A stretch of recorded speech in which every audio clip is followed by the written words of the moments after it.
ذرا سی بات کے اوپر جو ہے میں ان لوگوں میں سے ہوں عزیزوں جو ہمیشہ پازیٹیو بات کو دیکھتا ہوں. ہم یہ دیکھتے ہیں کہ ڈاکٹر صاحب نے اللہ کے فضل و کرم سے کتنے لوگوں کو، یہ تو اللہ ہی جانتا ہے کہ کتنے وہ ہزار ہیں یا لاکھ ہیں جن کو انہوں نے الحمدللہ، جن کی وجہ سے، جن کی جدوجہد، جن کی وجہ سے اسلام کو تقویت ملی، اسلام کو. تو اس لحاظ سے ہمیں کھلے دل کے ساتھ ڈاکٹر صاحب کو خوش آمدید کہنا ہے، ویلکم کہنا ہے. میرے ساتھ الحمدللہ میری خوش قسمتی ہے کہ ڈاکٹر صاحب کے ساتھ میری درجنوں نشستیں ہوئیں، ملاقاتیں ہوئیں. ان کا عقیدہ، ان کا منہج بڑا صاف ہے، بڑا کلیئر ہے. وہ اہل سنت والجماعت کے صاف ستھرے عقیدے پر کاربند ہیں. میری خوش قسمتی ہے کہ ڈاکٹر صاحب میرے گھر میں، اگر میں یہ کہوں کہ کچھ درجن بار، تو اللہ عالم الحمدللہ وہ تشریف لائے. ہمیشہ ہم نے ان کی ضیافت کی. میرے دفتر میں الحمدللہ ہم نے گھنٹوں بیٹھ کر آپس میں گفتگو کی. میں نے ان کے لیکچر سنے، اور پھر میرے لیے اعزاز کی بات ہے کہ میں نے ان کی انگلش اور اردو کتب کو بھی شائع کیا. عزیزو، ایک واقعہ جو میں شیئر کرنا چاہتا ہوں ڈاکٹر ذاکر نائک صاحب کے حوالے سے، وہ بڑا اہم ہے. مارچ 2012 ہمارے ریاض کے اندر ایک لولو مارکیٹ ہے، آف کورس یہ انڈین برانڈ ہے، اس کا افتتاح تھا. تو مارکیٹ میں چند مہینے پہلے ایک ہندو فلمی ایکٹر آیا. لو جی، ایک سونے کی دکان کا افتتاح تھا. اس نے اخبارات کے مطابق اس موقع پر بے شمار لوگ آئے. تو میں نے جس وقت یہ خبر پڑھی تو سچی بات پوچھتے ہیں تو مجھے بڑا نا، یعنی ایک میرے اندر حماس، غیرت اسلام کی، دین کی. میں نے کہا کہ وہ ہندو ہے، ٹھیک ہے، اس نے ایک سونے کی دکان کا افتتاح کیا ہے، اور اسی زمانے میں لولو مارکیٹ کے اندر دارالسلام اپنی برانچ کھولنے جا رہا تھا. لو جی، میرے ذہن میں آئیڈیا ہے. میں نے کہا کہ ہمیں بھی ایک اس موقع پر اپنی کسی ایسی شخصیت کو دعوت دینی چاہیے جو دارالسلام کی برانچ کا افتتاح کرے. ذہن میں ڈاکٹر ذاکر نائک صاحب کا خیال آیا. میرے ان کے ساتھ تعلقات تو برسوں پرانے تھے، لیکن بہرحال ان کی مصروفیت، ان کی بے شمار کام، آفس، ٹی وی. لو جی، ہم نے کیا کیا، ہم نے ان کو الحمدللہ ایک ای میل بھیجا کہ ڈاکٹر صاحب ہم دارالسلام کی برانچ کا افتتاح کرنے جا رہے ہیں، اور میری آپ سے خواہش ہے کہ آپ تشریف لائیں آپ کے ہاتھوں. لو جی، چند دن گزرے تو ڈاکٹر صاحب کی طرف سے میسج آ گیا. انہوں نے کہا کہ میں انشاءاللہ جو آپ کا وقت مقررہ ہے، میں اس سے 1 یا 2 دن پہلے ریاض پہنچ جاؤں گا. شو روم جو ہے وہ اس وقت اس کو ہم بنا رہے تھے. ہمارے ایک دوست ہیں بڑے پیارے، شمشاد علی صدیقی صاحب، اللہ تعالیٰ ان کو جزائے خیر دے، وہ اس کو ان کی نگرانی میں وہ شو روم جو ہے وہ بنایا جا رہا تھا. بڑا انہوں نے مثالی تعاون کیا، مقررہ وقت پر انہوں نے شو روم کو تیار کر دیا. اب یہاں پہ جو لولو مارکیٹ کی انتظامیہ تھی ان کے ساتھ ایک جھگڑا شروع ہو گیا. انہوں نے کہا جی آپ افتتاح کرنے جا رہے ہیں، ڈاکٹر ذاکر نائک کو بلا رہے ہیں، اور اگر ہجوم زیادہ ہو جاتا ہے اس کو کنٹرول کیسے کیا جائے گا، اگر ایک شیشہ بھی ٹوٹ گیا تو کیا ہوگا. تو میں نے خود بذات خود نا جو لولو کی مارکیٹ کی انتظامیہ تھی، سارے انڈین ساتھی تھے، ان کے ساتھ میں مذاکرات کے لیے خود چلا گیا. لو جی، ایک لمبی بحث، پھر حکومتی مسائل بھی تھے. خیر یہ طے ہوا کہ ڈاکٹر صاحب حاضرین کو خطاب نہیں کریں گے، لیکن بعد میں ہم پریس کانفرنس کر لیں گے.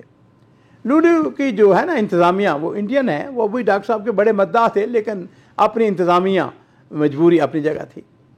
تو ناظرین کرام، اس دن ہوا یوں کہ ہمارا اسکول تھا، میری وائف الحمدللہ اس کی پرنسپل تھی. تو ہماری جو ٹیچرز تھیں، ہماری جو اسٹوڈنٹس تھی، ان کا یہ مطالبہ تھا کہ ڈاکٹر ذاکر نائک ہمیں بھی آ کے خطاب کریں. خیر ہم نے ان کو وقت دے دیا.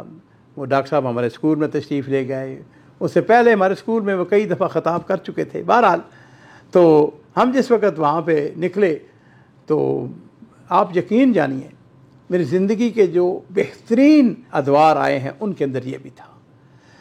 لولو کی انتظامیہ نے 18 سعودی گارڈ خصوصی طور پر طلب کر رکھے تھے. لو جی، پروگرام سے 1 گھنٹہ پہلے انہوں نے سارے راستے بند کر دیے. لوگوں کا اتنا ہجوم تھا کہ اسے کنٹرول کرنا مشکل تھا. لو جی، میں ڈاکٹر ذاکر نائک صاحب کو لے کے مارکیٹ کے جب صدر دروازے پر پہنچا تو جو سعودی سیکورٹی گارڈ تھے انہوں نے ہمیں گھیرے میں لے لیا. ہر طرف لوگ ہی لوگ، ڈاکٹر صاحب کو دیکھنے کے لیے لوگ بے چین ان کے ساتھ ہاتھ ملانا چاہتے تھے. میں نے تصور کیا، سور اندازہ ہے واللہ عالم 1500 سے لے کر 2000 آدمی افتتاح کے موقع پر موجود تھا. سیکورٹی والوں لوگوں سے شو روم سے خاصا دور ہم نے مہمانوں کو خصوصی پاکس دیے ہوئے تھے جاری، لیکن سیکورٹی نے سارے کارڈ مسلط کر دیے۔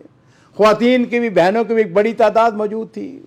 خود میں بڑا جذباتی تھا، میری آنکھوں میں تشکر کے آنسو تھے، میرا مشن کامیاب ہو گیا تھا۔ دیکھو ساتھیو، بات سنو، ہم بڑے کمزور ہیں، ہمیں پتہ ہے کہ جو غیر مسلم قوتیں ہیں وہ ہم سے زیادہ پیسے والی ہیں، طاقت والی ہیں، لیکن کچھ نہ کچھ تو ہونا چاہیے۔ اس چھوٹی سی جگہ میں اتنے لوگوں کا آنا بہت بڑی بات تھی۔ ہم نے صحافی بھائیوں کو بھی پاس دیے ہوئے تھے، ان کو بھی روک دیا گیا۔ خیر ہم شو روم کے اندر گئے، ڈاکٹر صاحب اور میں نے علیحدہ علیحدہ، وہ روایتی ایک بات بنی ہوئی ہے، کینچی کے ساتھ ہم نے فیتہ کاٹا اور میں نے بلند آواز کہا بسم اللہ وعلی برکت اللہ۔ لوگوں نے خوشی سے نعرے بلند کیے۔ ڈاکٹر صاحب نے لوگوں کی طرف دے کر ہاتھ بلند کیا کہ 5 منٹ وہ شو روم کے اندر رہے۔ پھر اس کے ساتھ سیکورٹی والوں نے علیحدہ ایک روڈ میپ بنایا ہوا تھا، وہ ہمیں بڑی تیزی سے دوڑاتے ہوئے مارکیٹ کے اندر ہی، وہ ایک پریس کانفرنس روم تھا اس کے اندر لے گئے، اور بعد میں وی آئی پی حضرات جو تھے وہ بھی خیر پہنچ گئے، تو ہم دونوں نے مل کر پریس کانفرنس کی۔ لولو کی انتظامیہ نے بڑا خوبصورت ریفریشمنٹ کا انتظام بندوبست کیا ہوتا ہے۔ یہ علیحدہ بات ہے کہ انہوں نے وہ سیکورٹی کے جو 18 آدمی تھے اور جو ریفریشمنٹ کا وہ سارے کا سارا انہوں نے پیسہ ہم سے وصول کیا۔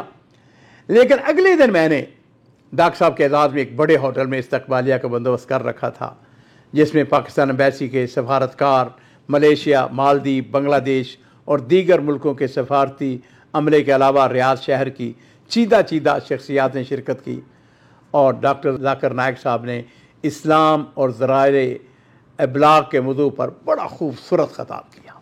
ناظرین اکرام، میں نے بھی اس دن الحمدللہ انگلش زبان میں حاضرین کو دارالسلام کے جو آئندہ ہمارے منصوبے ہیں ان کے بارے میں مطلع کیا۔ میرے بیٹے اوکاشا مجاہد اور عبدالغفار نے بڑے خوبصورت کمپیئرنگ کی۔ اگلے دن اخبارات نے بڑی نمایاں سرخی سے اس کے افتتاح اور استقبالیہ کی خبروں کو شائع کیا۔ ڈاکٹر صاحب نے صحافیوں سے علیحدہ بھی خطاب کیا۔ میری یہ خوش قسمتی ہے کہ ڈاکٹر صاحب کی اہلیہ میرے گھر میں 2 دفعہ تشریف لائیں۔ میری اہلیہ نے ان کے اعزاز میں بڑا خوبصورت پروگرام انہوں نے خواتین کو خطاب کیا۔ تو الحمدللہ میں جو کہنا چاہتا ہوں وہ یہ ہے کہ ڈاکٹر صاحب جو ہیں بلا شبہ انہوں نے بہت سارا کام کیا ہے اسلام کو پھیلانے کے لیے، اور میں اس پروگرام کے اختتام میں، ویسے تو میرے پاس اتنی باتیں ہیں، اتنی گفتگو ہے، ایک بات جو آپ کو بتانا چاہوں گا وہ الجامع الکامل کے حوالے سے۔ ڈاکٹر صاحب کا ایک دن مجھے فون آ گیا، کہنے لگے عبدالمجاہد صاحب میں مدینہ شریف میں ہوں اور آپ مدینہ شریف آ جائیں۔ میں نے کہا کیا ہوا؟ کہنے لگے الجامع الکامل کے سلسلے میں ہم نے ایک میٹنگ کرنی ہے۔ لو جی، میں نے سچی بات پوچھتے ہو تو مدینہ شریف تو بہانے سے آدمی جاتا ہے، کوئی موقع مل جائے صحیح۔ تو الحمدللہ مجھے ڈاکٹر صاحب نے کہنے لگے مجاہد صاحب آج ساری رات ہم نے الجامع الکامل کے حوالے سے گفتگو کرنی ہے۔ میں انشاءاللہ کسی دن الجامع الکامل کے حوالے سے پھر آپ کو پوری تفصیل کے ساتھ، کہ وہ زندگی کے میری چند راتوں میں سے ہے کہ پوری رات ہم نے حدیث کے اس منصوبے کے اوپر ہم گفتگو کرتے رہے۔ میں صرف اتنی بات کہوں گا کہ میرے پاس مہمانوں کی کتاب موجود ہے، وہ بہت بڑی چیدہ شخصیات آتی ہیں، ان سے ہم پھر ذرا موقع سے فائدہ اٹھاتے ہیں۔ تو ڈاکٹر صاحب نے ہماری جو مہمانوں کی کتاب کے اندر جو مختصر تأثرات لکھے وہ میں آپ کو بتانا چاہوں گا۔ ڈاکٹر صاحب نے اس کے اندر جو لکھا وہ انگلش میں لکھا، لیکن ہم نے اس کا اردو زبان کے اندر ترجمہ کیا، اور وہ یہ ہے کہ انہوں نے فرمایا کہ الحمدللہ میری معلومات کے مطابق دارالسلام انگلش زبان میں اسلامی لٹریچر شائع کرنے والا دنیا کا سب سے بڑا ادارہ ہے۔ دارالسلام کی خصوصیت یہ ہے کہ اس کا لٹریچر انتہائی مستند اور قرآن و حدیث کی تعلیمات کے عین مطابق ہوتا ہے۔ کتب ستہ کا انگلش ترجمہ بھی ایک سنگ میل کی حیثیت رکھتا ہے، خصوصاً سنن اربع میں صحیح اور ضعیف حدیث کی نشاندہی مسلم دنیا کے لیے کسی انمول تحفے سے کم نہیں۔ اللہ تعالیٰ محترم بھائی عبدالمالک مجاہد کو ان کی خدمات پر اجر عظیم عطا فرمائے اور انہیں اسلامی لٹریچر کی خدمت کرنے کی مزید توفیق عطا فرمائے۔ ذاکر نائک اور بھی ڈاکٹر صاحب کے بہت حوالے سے بہت ساری باتیں ہیں۔ میں اللہ تعالیٰ سے دعا کرتا ہوں کہ ڈاکٹر صاحب کے یہ پاکستان کا جو دورہ ہے یہ انتہائی کامیاب رہے۔ ان کے بیٹے فارق نائک وہ کچھ عرصہ پہلے ہی ہمارے دارالسلام میں آئے ہوئے تھے، بیٹھے رہے، کافی دیر باتیں ہوتی رہی، وہ تو ہمارے بچوں کی طرح ہیں۔ تو اللہ تعالیٰ جو اسلام کے صحیح داعی ہیں ان سے مزید اسلام کی خدمت لے اور اسلام کو پھیلانے کا کام لیتا رہے۔ بارک اللہ فیک۔